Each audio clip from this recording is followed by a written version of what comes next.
अस्सलामुअलैकुम जी। तो प्यारे दोस्तों, उम्मीद करता हूँ आप सब ठीक ठाक होंगे और खैर खैरियत होंगे। तो आज हम लगाने जा रहे हैं डेटन स्पेलेट जी। तो दोस्तों, आप देख सकते हैं कि पहले से इस घर में एक पुराना डेटन का स्पेलेट एसी लगा हुआ है, जिससे कि इंडोर में मसला है।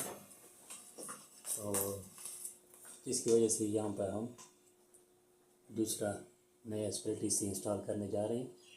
तो इसको हम खोलेंगे, इंडोर को और आउटडोर दोनों को, और इसकी जगह पे हम नया इंडोर और नया आउटडोर इंस्टॉल करेंगे जी। तो दोस्तों, सबसे पहले इसकी आउटडोर को ऑन करके इसका गैस स्टोर करना होता है, जिस तरह के आप देख सकते हैं। तो इस टाइम हमने इंडोर को ऑफ़ किया हुआ है और डायरेक्ट आउटडोर को ऑन किया हुआ है। इसका गैस हम स्टोर कर रहे हैं, जो कि सेक्शन का पॉइंट है। इसके ज़रिए हमने इसको स्टोर करके एक एलकी की मदद से जब गैस स्टोर हो जाए तो इसको बंद कर देना होता है।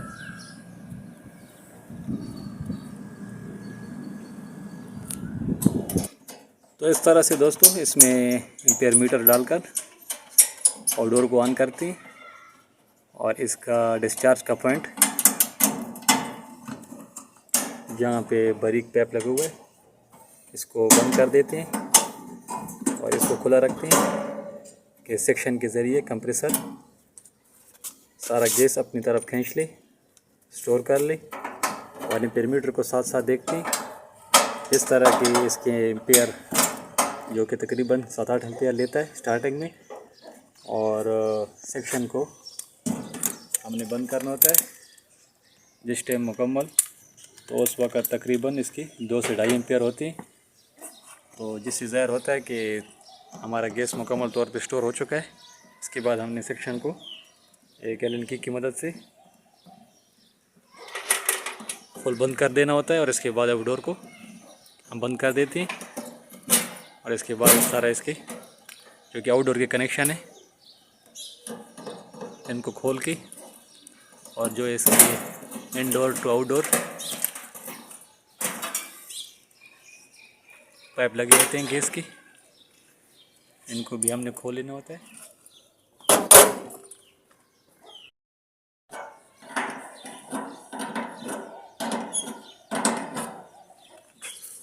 तो इस तरह से दोस्तों, इनकी पाइप की जो नट बोल्ट होते हैं इनको हमने खोलकर आउटडोर से अलग कर लेना होता है।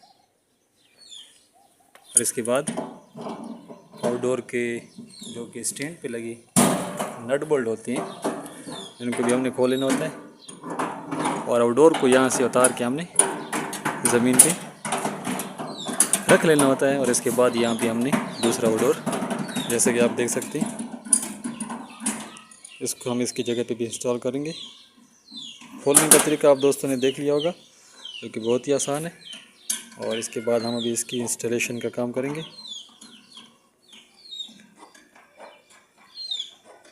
ये तो दोस्तों, यहाँ पे चूँकि पहले से एक एयर कंडीशन लगा हुआ था, इसलिए यहाँ पे सुराख पहले से हुआ है। अगर यहाँ पे एयर कंडीशन पहले से ना लगा होता तो हमने आउटडोर के लिए जो पाइप आ रहा है इसके लिए यहाँ पे एक सुराख करना था, जो कि इंडोर से आउटडोर जो ये पाइप आता है इसके लिए। चलो दोस्तों, आप देख सकते हैं कि पुराना आउटडोर हमने उतार दिया है और इसकी जगह भी हमने नया आउटडोर इंस्टॉल कर दिया है, जिसकी ब्रेकेट पहले से लगी हुई थी। इसी ब्रेकेट को हम इस्तेमाल करेंगे। इस तरह हमने एयर कंडीशन की जो बेस है इसको ब्रेकेट के सुराख के मुताबिक रखकर इस तरह से काबला लगा के इनको टाइट कर देना होता है,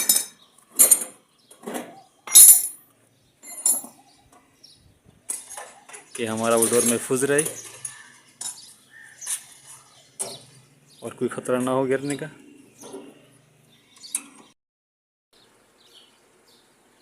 ये तो दोस्तों, आप देख सकते हैं आउटडोर को अपनी जगह पे एक प्रोफेशनल तरीके से हमने इंस्टॉल कर दिया है। इसके बाद अभी हम इसके कनेक्शन करेंगे। जैसे कि आप पाइप देख सकते हैं, इसमें एक पाइप छोटा है और एक मोटा है। तो ये मोटा पाइप हमने सेक्शन की जगह पे लगाना होता है और ये छोटा पाइप हमने डिस्चार्ज की जगह पे लगाना होता है। तो चूँकि डिस्चार्ज के पाइप के लिए ये वाला लगा होता है और इस इधर हमने इस चार्ज का पॉइंट लगाना होता है और इस बड़े वाल पे हमने सेक्शन का पाइप लगाना होता है, जिनको काफ़ी अच्छी तरीके से लगाना होता है कि कोई लीकेज वगैरह का ख़तरा ना हो। और जिसको लगा के हमने चेक करना होता है बाद में, जैसे हम महलूल भी कहते हैं या झाग वगैरह, उसके साथ हमने चेक करना होता है कि कहीं लीकेज वगैरह ना हो। एंड डोर के जो कि कनेक्शन पाइप के साथ लगे होते हैं, इनको हमने खोल लेना होता है कि बआसानी हमारा एंड डोर अंदर की तरफ से निकल आए।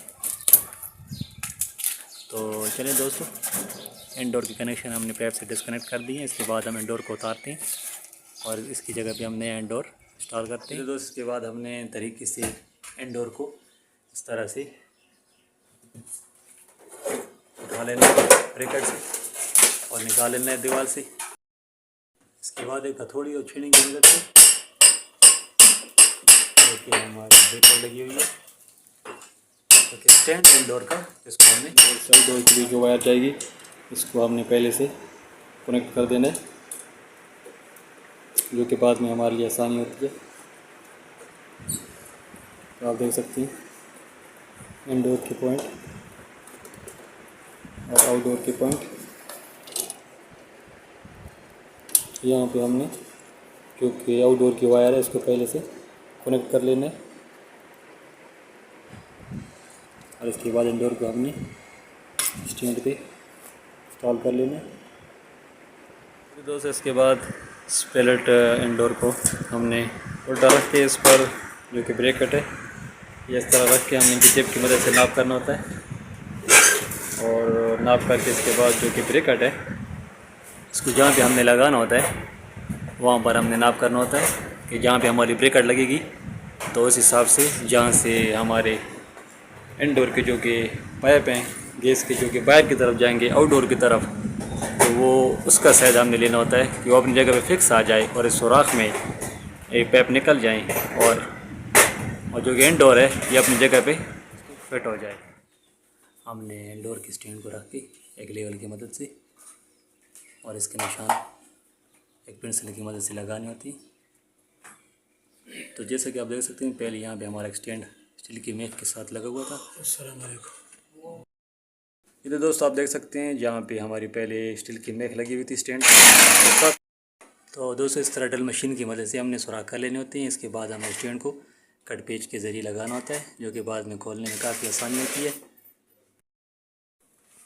तो इस तरह से दोस्तों इसमें पहले हमने रॉड प्लग लगानी होती है प्लास्टिक की और इसके बाद स्टैंड लगाकर रोल प्लग में हमने कट पेच लगानी होती है, जो कि बाद में काफ़ी आसानी से खुल जाते हैं।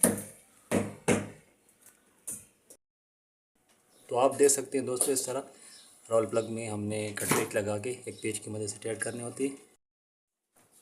तो इस तरह से दोस्तों हमने पाइप को सुराख से बाहर की तरफ निकाल लेना होता है और इनडोर को जो कि हमने स्टैंड लगाया है इसको पहले ऊपर की जानिब फिट कर देना होता है और इसके बाद इस तरह नीचे से फिट करना होता है। तो जैसा कि आप देख सकते हैं अल्हम्दुलिल्लाह हमारा इनडोर यूनिट अपनी जगह पे इंस्टॉल हो चुका है। इसके बाद अभी हम इसकी वायरिंग का काम शुरू करेंगे। इनडोर को लगाने के बाद दोस्तों इस तरह लेवल की मदद से चेक करना होता है, क्योंकि अगर लेवल सही ना हो हमारे इनडोर का तो जो कि इसका पानी होता है कूलिंग का वो कमरे में गिरने का ख़तरा होता है। तो अल्हम्दुलिल्लाह हमारा इनडोर यूनिट लेवल के मुताबिक अपनी जगह पे एडजस्ट हो चुका है। जी तो दोस्तों आप देख सकते हैं इनडोर के जो कि हमारे पाइप के कनेक्शन है वो बाहर की तरफ से इस तरह निकल आए हैं। तो इनके साथ अभी हमने ये वाली गैस किट लगानी है।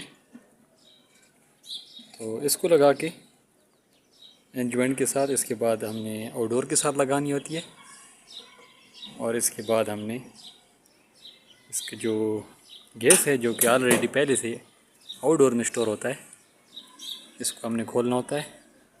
तो सबसे पहले cascade indoor to outdoor connect करके इसके बाद पाइप में थोड़ा सा गैस हम छोड़ते हैं इसलिए कि अगर हमारे जॉइंट कहीं से भी लीक हों तो हमें इल्म हो सके।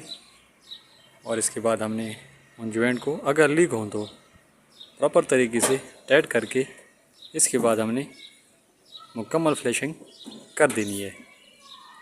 चलिए दोस्तों, आप देख सकते हैं इस वक्त हम वायर के कनेक्शन कर रहे हैं इंडोर टू आउटडोर।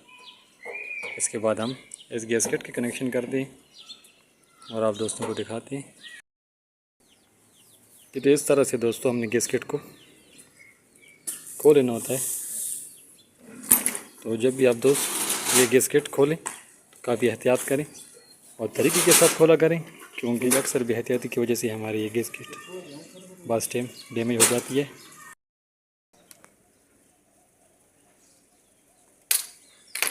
तो इस तरह से दोस्तों इसको हाथ के ज़रिए फोल्ड करके तरीके के साथ कि हमारी जो गैसकेट है जो कि इंडोर के पाइप है ये डैमेज ना हो, पंच ना हो। और इसके बाद गैसकेट को इस तरह से फोल्ड करके कि नट और काबला है ये तरीके के साथ एडजस्ट हो और मुकम्मल तरीके से इसमें फिट हो जाए, कोई लीकेज वगैरह का ख़तरा ना हो।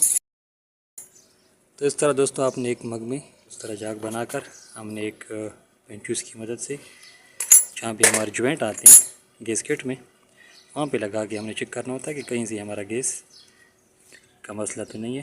तो अगर गैस का लीकेज का मसला हो तो दोबारा हमने उसको प्रॉपर तरीके से टाइट कर देना होता है कि मुस्तकबिल में हमारे एसी से गैस लीकेज का मसला पैदा ना हो। ये तो आप देख सकते हैं दोस्तों इस वक्त हमने इंडोर के पाइप के साथ जो कि हमारी गैसकेट के पॉइंट है उसको लगाने का अमल शुरू कर दिया है। तो आप देख सकते हैं इसको टाइट करने के दौरान दोस्तों काफ़ी एहतियात किया करें, क्योंकि जो इसकी अपनी हद है अगर हद से ज़्यादा इसको टाइट करेंगे तो हमारा जो पाइप है गैसकेट है ये फोल्ड भी हो सकती है, जिससे कि हमारा पाइप डैमेज हो सकता है।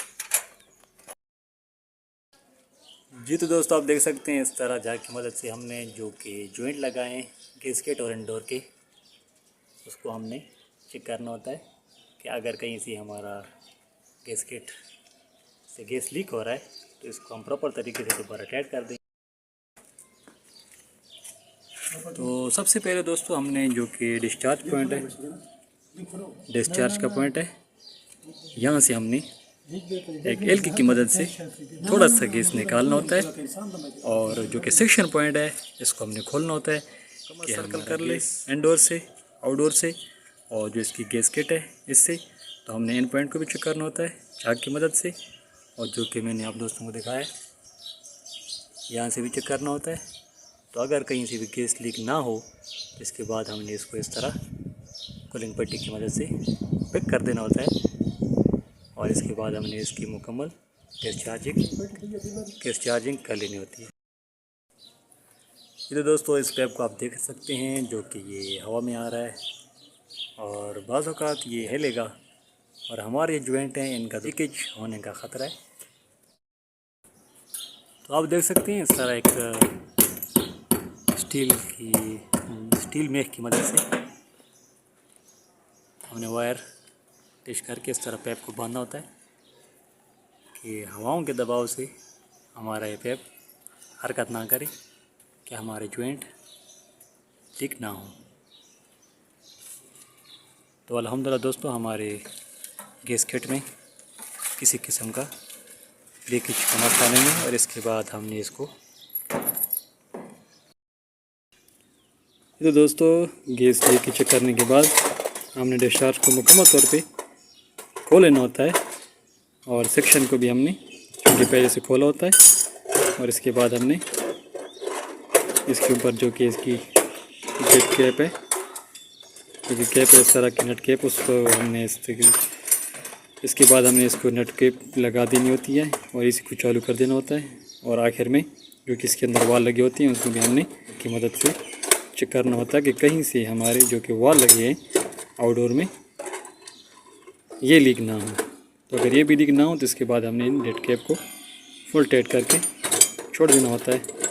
तो इस तरह से दोस्तों हमारी इंस्टॉलेशन कंप्लीट हो जाएगी एक प्रोफेशनल तरीके से, जो कि आप भी मुतमईन होंगे और आपका कस्टमर भी।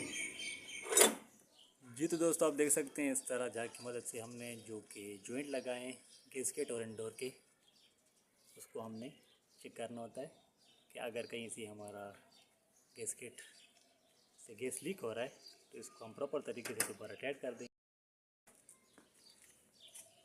तो सबसे पहले दोस्तों हमने जो कि डिस्चार्ज पॉइंट है, डिस्चार्ज का पॉइंट है, यहाँ से हमने एक एल्की की मदद से थोड़ा सा गैस निकालना होता है और जो कि सेक्शन पॉइंट है इसको हमने खोलना होता है कि हमारा गैस मुकम्मल सर्कल कर रहे इंडोर से, मुकम्मल सर्कल कर ले इंडोर से आउटडोर से, और जो इसकी गैसकेट है इससे।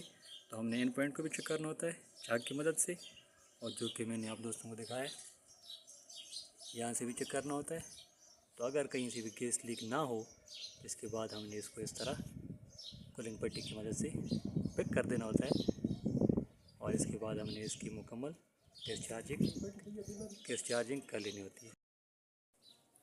ये तो दोस्तों इस पैप को आप देख सकते हैं जो कि ये हवा में आ रहा है, और बाज़ औक़ात ये हवा से चूँकि हिलेगा और हमारे ये जॉइंट हैं इनका दोबारा लीकेज होने का ख़तरा है। तो दोबारा से ये तो दोस्तों जो कि हवा से हिलेगा और हमारे जॉइंट लीक होने का ख़तरा होता है। इस वजह से हम इसको एक कील की मदद से और एक वायर की मदद से यहाँ पे बांध लेना होता है कि हमारा पैप हरकत ना कर सके और हवाओं से ना हिले कि जॉइंट हमारे लीक ना हो। तो आप देख सकते हैं इस तरह एक स्टील मेख की मदद से हमने वायर टेस्ट करके इस तरह पैप को बांधना होता है कि हवाओं के दबाव से हमारा ये पैप हरकत ना करे कि हमारे जॉइंट लीक ना हो। तो अल्हम्दुलिल्लाह दोस्तों हमारे गैसकेट में किसी किस्म का लीकेज का मसला नहीं है। और इसके बाद हमने इसको तो दोस्तों गैस लीकेज चेक करने के बाद हमने डिस्चार्ज को मुकम्मल तौर पे खोल लेना होता है, और सेक्शन को भी हमने चूँकि पहले से खोला होता है। और इसके बाद हमने इसके ऊपर जो कि इसकी कैप है, क्योंकि कैप है इस तरह की नट कैप, उसको हमने इसके बाद हमने इसको नट कैप लगा देनी होती है और इसी को चालू कर देना होता है।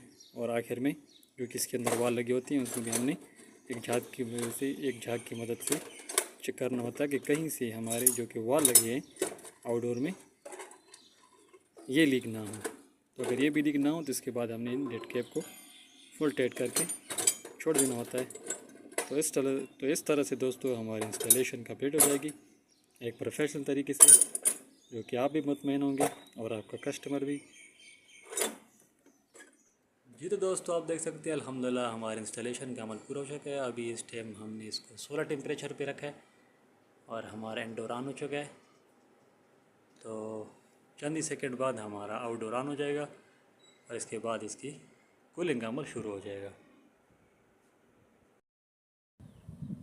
ये तो आप देख सकते हैं दोस्तों इस वक्त हमारा आउटडोर ऑन हो चुका है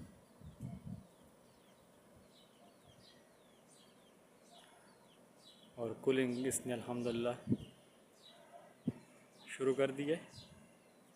तो चले, ये तो दोस्तों आप देख सकते हैं हमारा आउटडोर ऑन हो चुका है। इसके बाद इसके अंदर जाके कूलिंग का अमल चेक करते हैं कि हमारा जो स्पिरिट यूनिट है इसकी कूलिंग किस तरह से है। इस वक्त दोस्तों आप देख सकते हैं इसको हमने 16 टेम्परेचर पे रखा हुआ है जो कि हमारा कूलिंग टेम्परेचर है, क्योंकि हमारे बास यूनिट हमारे रूम का टेम्परेचर भी शो करते हैं। तो जो कि ये आपको नज़र आ रहा है 16 टेम्परेचर, ये हमारे कूलिंग टेम्परेचर का है और अल्हम्दुलिल्लाह अच्छी खासी फ्लो और काफ़ी ठंडी हवा दे रहा है। ये तो दोस्तों इंस्टॉलेशन कंप्लीट करने के बाद हमने एयर कंडीशनर को ऑन कर दिया है। इसको तकरीबन हमने एक आधा घंटा चला लिया है और माशाल्लाह ज़बरदस्त कूलिंग के लिहाज से इसकी कूलिंग स्टार्ट की हुई है। तो अगर बात की जाए इसके रिमोट के फंक्शन की तो जो कि बहुत ही आसान है। इसमें ये ऑन ऑफ का बटन है।